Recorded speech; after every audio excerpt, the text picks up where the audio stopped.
विहाय नवानि गृह्णाति नरोपराणि तथा शरीराणि विहाय जीर्णानि अन्यानि संयाति नवानि देहि। अर्थात जैसे मनुष्य पुराने और जीर्ण कपड़ों को त्याग कर नए और सुंदर वस्त्रों को धारण करता है, वैसे ही जीवनात्मा पुराने और जीर्ण शरीरों को त्याग कर नए शरीरों को प्राप्त करती है। धन्यवाद। The Brahma Samhita, and today I am going to sing the first verse.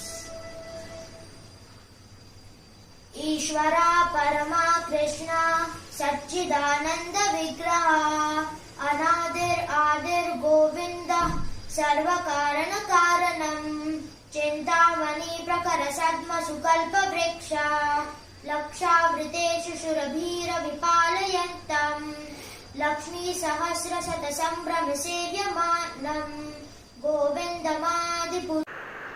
Charaiveti Charaiveti Charaiveti शक्ता अत्यति अंतर्ज्योति अंतरे न अमित विक्रम अभिजायते अतीव सुंदर अभ्यसी अम्बुरुहम अतिशोभते शुचौ शान आनंद अविरल आत्मयोगा प्रवाहिते। मैवत मनजिता अनात्मनस्तु शत्रुत्वे वर्तितात्मैव शत्रुवता।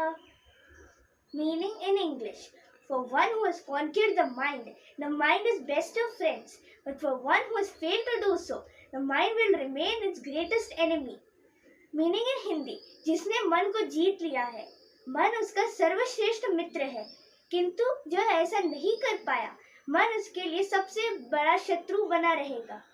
Thank you. कर्म फल हेतुर्भुर माते संगो स्वतर्मणि।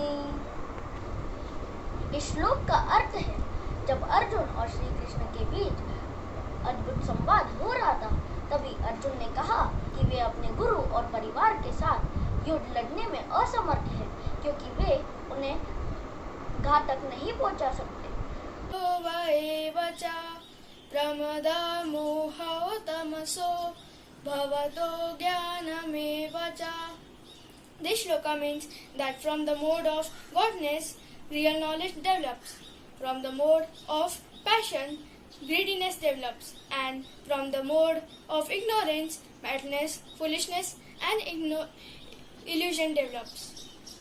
Second shloka is from 14th chapter, 18th shloka. ऊर्ध्वं गच्छन्ति सत्त्वस्य उद्यमेन हि सिद्ध्यन्ति कार्याणि न मनोरथै न हि सुप्तस्य सिंहस्य प्रविशन्ति मुखे मृगः। अर्थात परिश्रम करने से ही सारे कार्य पूरे होते हैं, केवल सोचने से नहीं। सोते हुए शेर के मुंह में अपने आप ही रन प्रवेश नहीं करता, उसे शिकार करने के लिए मेहनत करनी पड़ती है। मित्रों, लोग भाग्य और परिश्रम को अलग अलग मानते हैं, इसलिए कहते फिरते हैं कि भाग्य में होगा तो सब कुछ मिल जाएगा। ऐसे ही लोग परिश्रम करने से ज्यादा भाग्य के बारे में सोचते हैं। ग्लानिर्भवति भारत अभ्युत्थानमधर्मस्य तदात्मानं सृजाम्यहं परित्राणाय साधूनां विनाशाय च दुष्कृताम्। नीघ्रं चलम् अभ्यासेन तु कौन्तेय वैराग्येन च गृह्यते। भावार्थ, अर्जुन श्री कृष्ण से कहते हैं कि यह मन बड़ा ही चंचल है, प्रमथनशील है, बलवान और दृढ़ भी है। अत्यंत महत्वपूर्ण रही है।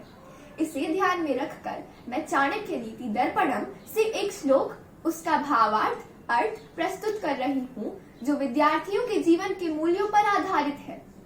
सुखार्थिनः कुतो विद्या विद्यार्थिनः कुतो सुखम् सुखार्थिनः कुतो विद्या विद्यार्थिनः कुतो सुखम् सुखार्थी वा त्यजेत् विद्यां विद्यार्थी वा त्यजेत् सुखम्। इस श्लोक का आशय यह है कि जिन्हें जीवन में सुख सुविधा की अभिलाषा होती है उन्हें विद्या प्राप्त नहीं होती